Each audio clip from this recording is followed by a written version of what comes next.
धनबाद में डीएमएफटी का पैसा नहीं मिलता था नगर निगम को। हम लोगों ने कानून बदलवा करके डीएमएफटी का पैसा नगर निगम की बोर्ड को पावर दिलवाया। डीएमएफटी के कानून में बदलाव किया है। डीएमएफटी के कानून को बदलाव करने का अधिकार है उनको, मेयर साहब को अकेले। नगर निगम चुनाव अब दिलचस्प मोड़ पर आ गया है और भाजपा ने इसे अपने ईगो की लड़ाई ठान ली है और लगता है कि अब इसे जीत में बदलने को लेकर कवायद तेज कर दी है। और अभी हम मौजूद हैं विधायक राज सिन्हा के आवास के पास, जहां तमाम कायस्थ के लोग यहां मौजूद थे। आज एक बैठक बुलाई गई है और बैठक के पीछे का उद्देश्य यही था कि जो भाजपा के समर्थित प्रत्याशी हैं उनके पक्ष में समर्थन देने को लेकर सीधे उनसे जुड़ते हैं और जानते हैं किस प्रकार की रणनीति हो रही है, क्या कुछ प्लान है आपका। अब लगता है दिलचस्प मोड़ पर आ चुका है निगम का चुनाव। तमाम लोग आपके आवास पर आज बैठक किए हैं, क्या रणनीति बना रहे हैं? नहीं, वैसे ही लोग तो हमारे आवास पे आते ही जाते रहते हैं, कोई ऐसा अलग से बैठक की बात नहीं थी। सभी लोग अपने परिवार के लोग यहाँ आए थे और सब लोगों ने विश्वास दिलाया है कि चित्रांश परिवार जो है वो राष्ट्र के हित में काम करने वाला है और सबके दिल में भारतीय जनता पार्टी नरेंद्र मोदी जी ही हैं। और इसलिए वो उन्होंने कहा कि निश्चित रूप से आप जहाँ हैं वहाँ पूरा परिवार आपके साथ है। भाजपा ने लगता है इसे अब आन की लड़ाई बना लिया है चुनाव इस बार। नहीं, आन की बात नहीं है। आन की बात तो क्या इसमें है, नगर निगम का चुनाव है और मेयर चुनाव में हमारे कार्यकर्ता चुनाव लड़ रहे हैं और हम लोगों ने उनको जिताने का क्या हम लगातार प्रयास कर रहे हैं। धनबाद के लोग ऐसे भी भारतीय जनता पार्टी को पसंद करते हैं, तो जगह जगह लोग खोज भी रहे हैं कि विधायक जी ने कहाँ हैं, तो जाते हैं। इसी बहाने हम लोगों से मिलजुल भी रहे हैं। 29 प्रत्याशी हैं मैदान में, लड़ाई किससे है? अभी तक तो मुझे कुछ नहीं लग रहा है कि किससे लड़ाई है। लोग हमसे भले लड़ रहे हैं लेकिन हम तो किसी से मान नहीं रहे कि हमारी लड़ाई है। और हम ये कह सकते हैं किसी को अगर कोई सोचता भी होगा तो उनको मेरा यही सलाह है, क्यों पड़े हो चक्कर में, कोई नहीं है टक्कर में। पूर्व मेयर का दावा है कि विकास के सभी काम उन्होंने किए हैं, चाहे वो अंडरपास के मामले हो या मटकुरिया फ्लाईओवर के मामले हो। तमाम तरह के काम उन्होंने डीएमएफटी फंड को कानून में बदलाव कर लाया है और इसमें राज्य सरकार और केंद्र सरकार को योगदान नहीं है।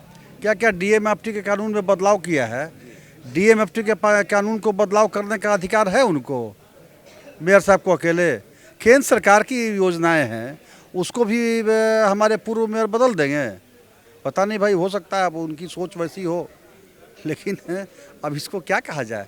केंद्र सरकार जो नियम कानून बनाता है, वो जो योजना बनाया डीएमएफटी का, उसको ही अपने मन से कोई बस बदल देगा, ऐसा नहीं है। ये योजनाएं डीएमएफटी से जो भी योजनाएं पास होंगी उनको या तो अगर ग्रामीण क्षेत्र की हैं तो वहाँ के ग्राम सभा से पास कराना होगा, पास करा कर उन सब भेजना होगा, या अगर नगरीय क्षेत्र में तो वहाँ के नगर निगम या नगर परिषद या नगर पंचायत से उस योजना को पास करा करके जिला जो ट्रस्ट हमारा है उसमें पेश करके फिर वहाँ से हम लोग बोर्ड में पास करते हैं। ये उसकी प्रक्रिया है। उससे कोई कहे कि हम नियम बदल के पास कर दिए तो वैसे थोड़ी ना होगा। डीएमएफटी की तो यहाँ जो आपका मटकुरिया जो फ्लाईओवर बन रहा है मटकुरिया से वो भूली विनोद बिहारी चौक तक, वो डीएमएफटी की योजना है। आपका जो अंडरपास की योजना बनी वो डीएमएफटी की योजना है। और उस डीएमएफटी के ये अंडरपास वाला आपको मालूम होगा कि जब उसका एस्टिमेट बढ़ गया था तो एस्टिमेट बढ़ने के बाद फिर से विधानसभा में मैंने आवाज़ उठा करके वहाँ से बात करके मंत्री से मिल करके फिर बढ़े हुए एस्टिमेट को कैबिनेट से पास करा करके तब दोबारा आया, तब काम शुरू हुआ। ऐसे थोड़ी ना है कि कोई हम सर्वशक्तिमान हैं कि जो चाहेंगे वो कर देंगे। यहाँ एक कानूनी प्रक्रिया है, संवैधानिक प्रक्रियाएं हैं, कानून है, उसके ऊपर थोड़ी ना कोई है। इतना पावर किसी को थोड़ी ना है कि अपने मन से जो कर ले। कानून वही है क्या, वही बनाता है, ऐसा नहीं है। तो क्या मतलब सच में मतलब केंद्र और राज्य सरकार की तरफ से कोई योगदान नहीं हुआ है जैसा उनका कहना है? अब हम उनके बुद्धि पर हम क्या बोले, या तो जनता विचार करेगी कि केंद्र सरकार और राज्य सरकार से ऊपर से भी केंद्र सरकार और राज्य सरकार के ऊपर एक व्यक्ति हो जाए। अब यह तो भाई अनोखा उदाहरण है। मुझे लगता है कि विश्व में ऐसा उदाहरण कहीं नहीं होगा और इसी से मानसिकता पता चलती है। चलिए, तो अब ये बताइए कि आप अपने प्रत्याशी को लेकर जीत के प्रति कितना आश्वस्त हैं? पूरी तरह आश्वस्त है। यहाँ से विधायक सांसद का दोनों भारतीय जनता पार्टी का है, केंद्र सरकार भारतीय जनता पार्टी की है। जो योजनाएं आती हैं, हर घर नल जल से योजना है या और भी अन्य योजनाएं हैं, वो अगर हमारा नीति निर्देश मानने वाला अगर मेयर होगा जो मोदी जी के सिद्धांतों पर उस एक अनुशासित विकास के मापदंड है मोदी जी के, एक रास्ते हैं, उस रास्ते पर चलने वाला होगा तभी ना विकास होगा। नहीं तो फिर इसी प्रकार से पैसा आएगा, जैसे राज्य सरकार बंदर बांट कर देता है उसी प्रकार से बंदर बांट हो जाएगा। तो धनबाद के विकास के लिए आवश्यक है कि यहाँ के भारतीय जनता पार्टी के मेयर बने और जनता बनाएगी। अच्छा ये बताइए, 6 वर्षों में चुनाव नहीं हुए हैं और विकास का जिस तरह से बात आप कर रहे हैं, क्या सही में विकास हुए हैं? 6 वर्ष में जो विकास की राशियाँ आने वाली थी आई ही नहीं।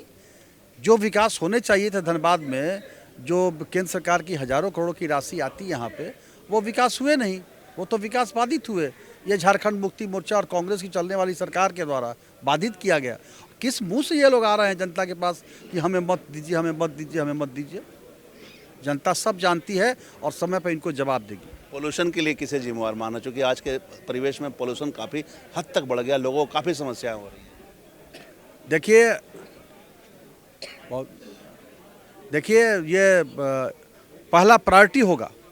अभी हमारे जो मेयर बनेंगे संजीव कुमार, और हम लोगों ने प्रायोरिटी पर रखा है इस पोल्यूशन को यहाँ के कंट्रोल करने की, दुरुस्त करने के लिए। क्योंकि एक तो माइनिंग एरिया है, थोड़ा पोल्यूशन ऐसे भी ज़्यादा होगा, लेकिन अब उसको कंट्रोल करने का पूरा प्रयास होगा इस नए मेयर के द्वारा। चलिए, तो ये विधायक राज सिन्हा जी से वार्ता हुई हमारी। इन्होंने स्पष्ट कहा है कि ये निश्चित है कि इनके जो मेयर प्रत्याशी हैं, समर्थित मेयर प्रत्याशी हैं, उन्हीं की जीत होगी। बहरहाल देखना होगा जनता का मूड क्या है, जनता किसे चुनती है और किसे नकारती है, यह नतीजे आने के बाद ही मालूम चल पाएगा। चुनाव से जुड़ी तमाम तरह की खबरों से लगातार हम आपको अपडेट करवाते रहेंगे। कैमरामैन संजय के साथ धीरेंद्र, मिरर मीडिया, धनबाद।